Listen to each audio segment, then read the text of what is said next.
Imagine this. You wake up in the middle of the night, your heart pounding, your skin slick with cold sweat. The room is dark, but you feel it, a presence, something watching you. You try to move, but your body is frozen, paralyzed by an invisible force. You want to scream, but your voice is gone, swallowed by the suffocating silence. And then you hear it, a faint whisper, so close it feels like it's coming from inside your own mind. Do they like you? The question echoes, relentless, gnawing at your sanity. You try to shake it off, but it digs deeper, clawing at your thoughts. Do they like you? Do they approve of you? Are you enough? The voice isn't just asking, it's accusing, mocking, tearing apart every fragile thread of your self-worth.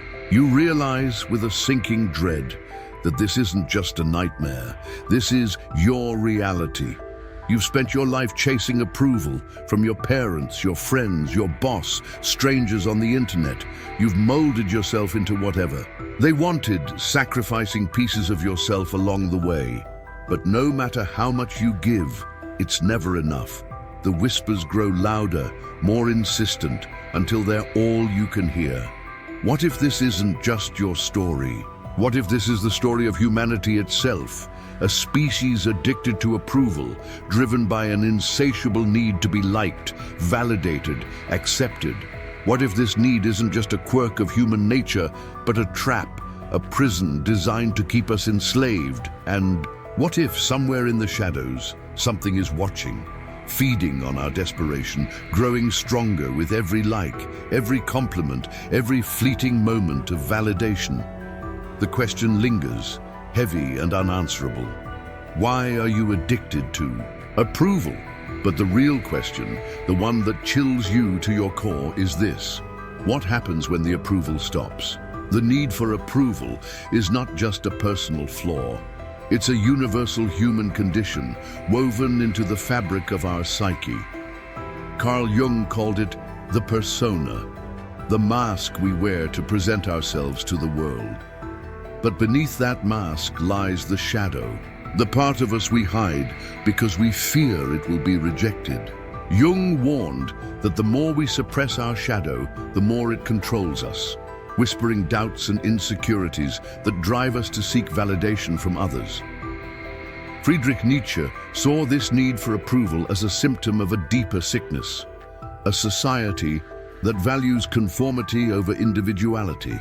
He called it the herd mentality, where people sacrifice their true selves to fit in, to be liked, to avoid the terrifying freedom of being different.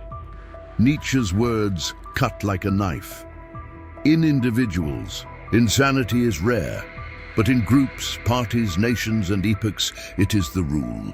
Arthur Schopenhauer took it further, arguing that the pursuit of approval is a form of slavery. He believed that human desires are endless, a bottomless pit that can never be filled. The more we seek approval, the more we suffer, trapped in a cycle of craving and disappointment. Schopenhauer's philosophy is bleak but brutally honest. We forfeit 3/4 of ourselves in order to be like other people. Jean-Paul Sartre saw the need for approval as a form of bad faith, a way of denying our own freedom and responsibility. By seeking validation from others, we give them power over us, allowing them to define our worth. Sartre's existentialist warning is chilling. Hell is other people. But perhaps the most unsettling insight comes from Aldous Huxley, who warned of a society where people are conditioned to crave approval, to the point where they willingly surrender their freedom for the illusion of acceptance. In Brave New World, he painted a dystopia where happiness is manufactured and individuality is erased, all in the name of social harmony. The horror of our addiction to approval lies in its invisibility. It's not a monster we can see or fight. It's a parasite that lives inside us, feeding on our fears and insecurities. It whispers that we're not good enough, that we need to prove ourselves, that our worth depends on what others think of us. And the more we listen, the more we lose ourselves. But what if this need for approval isn't just a psychological flaw? What if it's something darker, something older, something that has been with us since the beginning of human history? What if it's not just a part of us, but something that uses us? History is littered with the wreckage of lives destroyed by the need for approval. Consider the Salem witch trials, where ordinary people accuse their neighbors of witchcraft to gain social favor.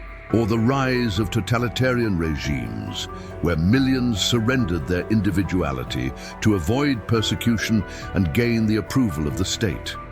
These are not anomalies, they are warnings, glimpses of what happens when the need for approval becomes a collective madness. In modern times, the consequences are no less devastating, though they are often hidden beneath a veneer of normalcy. Social media, for instance, has become a breeding ground for approval addiction. Studies show that the dopamine hit from a like or a positive comment is chemically similar to the rush of a drug. But like any drug, the high is fleeting, leaving behind a deeper craving. The more we seek validation online, the more we disconnect from our true selves, becoming hollow shells, performing for an invisible audience. Cognitive biases, like the spotlight effect and social comparison theory, amplify this horror. The spotlight effect makes us believe that everyone is watching, judging, and scrutinizing our every move. Social comparison theory drives us to measure our worth against others, even when we know it's irrational. These biases distort our perception of reality, trapping us in a prison of our own making. But the true horror lies in the way this addiction shapes our behavior. We become people pleasers, sacrificing our boundaries and values to avoid conflict. We silence our opinions, fearing rejection or ridicule. We chase success, not because it fulfills us, but because we hope it will earn us the approval we crave. And in the process, we lose touch with who we really are. Worse still, this addiction doesn't just harm us as individuals. It erodes the fabric of society. It creates a culture of conformity, where originality is punished and mediocrity is rewarded. It fuels cancel culture, where people are publicly shamed for stepping out of line. It fosters a climate of fear, where no one dares to speak their truth, lest they be ostracized. The need for approval is not just a personal struggle. It's a societal plague, a silent epidemic that has been spreading for centuries. And like any plague, it thrives in the shadows, feeding on our ignorance and denial. But what if there's a way out? What if the key to breaking free lies not in seeking more approval, but in confronting the very thing we fear most, ourselves? The first step to breaking free from the need for approval is to recognize it for what it is, an illusion.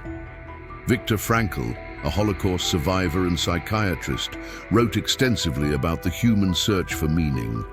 He argued that true freedom comes not from external validation, but from finding purpose within ourselves. When we are no longer able to change a situation, he wrote, we are challenged to change ourselves. This is where shadow work, as Carl Jung described it, becomes essential. Shadow work is the process of confronting the parts of ourselves we've rejected or hidden, the fears, insecurities, and desires we're too ashamed to acknowledge. It's not easy. It requires courage to face the darkness within.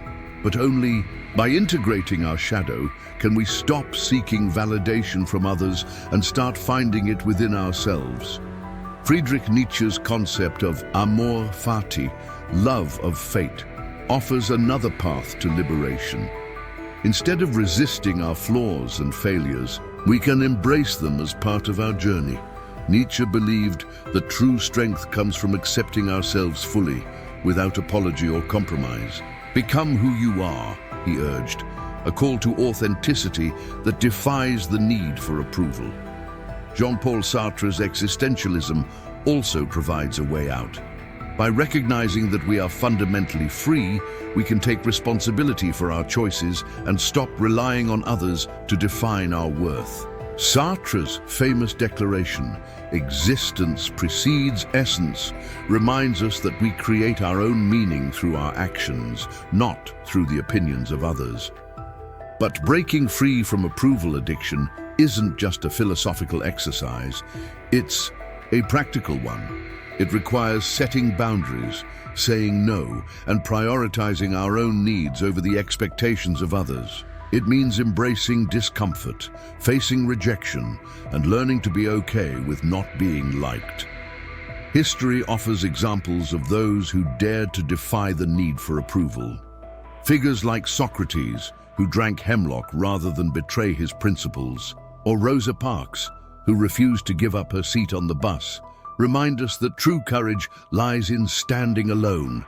These individuals didn't seek approval, they sought truth, and in doing so, they changed the world. But the journey to freedom is not without its dangers. As we shed the mask of the persona and confront our shadow, we may feel exposed, vulnerable, even terrified. The whispers of doubt will grow louder, tempting us to retreat into the safety of conformity. And yet, there is a power in this vulnerability. By facing our fears, we reclaim the parts of ourselves we've lost. By rejecting the need for approval, we discover a deeper, more authentic version of ourselves, one that doesn't need to be liked to feel whole. But the ultimate truth, the one that lies at the heart of this nightmare, is even more unsettling. The ultimate truth is this: the need for approval is not just a psychological trap, it's a mirror. It reflects our deepest fear, the one we spend our lives running from, the fear of being unlovable. We chase approval because we believe it will fill the void within us, the gnawing emptiness that whispers we're not enough. But the harder we chase, the emptier we feel, because the void cannot be filled by external validation. It can only be filled by confronting the truth of who we are. This truth is both terrifying and liberating. Terrifying because it forces us to face our insecurities, our flaws, our shadow. Liberating because it reveals that we are not broken, we are human. And being human means embracing the messiness of our existence, the contradictions, the imperfections, the beauty of our uniqueness. Carl Jung understood this when he wrote, "I am not what happened to me, I am what I choose to become." The need for approval is not our destiny. It's a choice, one we can unmake. By choosing to love ourselves, flaws and all, we break the cycle of seeking validation from others. Friedrich Nietzsche's concept of the Übermensch, the overman, takes this idea further. The Übermensch is someone who creates their own values, who lives authentically and fearlessly without needing the approval of others. Nietzsche's vision is radical, but it points to a profound truth. The only approval that matters is our own. But there's a darker side to this revelation. The need for approval is not just a personal struggle, it's a tool of control. Throughout history, those in power have used it to manipulate the masses, to keep people compliant, to prevent them from questioning the status quo. From religious institutions to political regimes to modern advertising, the message is the same. You are not enough, but you can be, if you do as we say. This is the true horror of our addiction to approval. It makes us complicit in our own oppression. By seeking validation from others, we give them power over us, allowing them to define our worth and dictate our lives. And in doing so, we perpetuate the very system that enslaves us. But there is hope. By awakening to this truth, by reclaiming our autonomy and embracing our authenticity, we can break free from the cycle. We can stop seeking approval and start living, not for others, but for ourselves.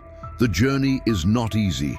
It requires courage, self-awareness, and a willingness to face the darkness within. But the reward is nothing less than freedom. The freedom to be who we are, to live without fear, to love without condition. And so, the question remains, will you continue to chase approval, to live in the shadow of others' expectations? Or will you step into the light, embrace your truth, and become the author of your own story? The choice is yours. But remember, the whispers will never stop. They will always be there in the back of your mind, asking, do they like you? Are you enough? The real question is, will you listen?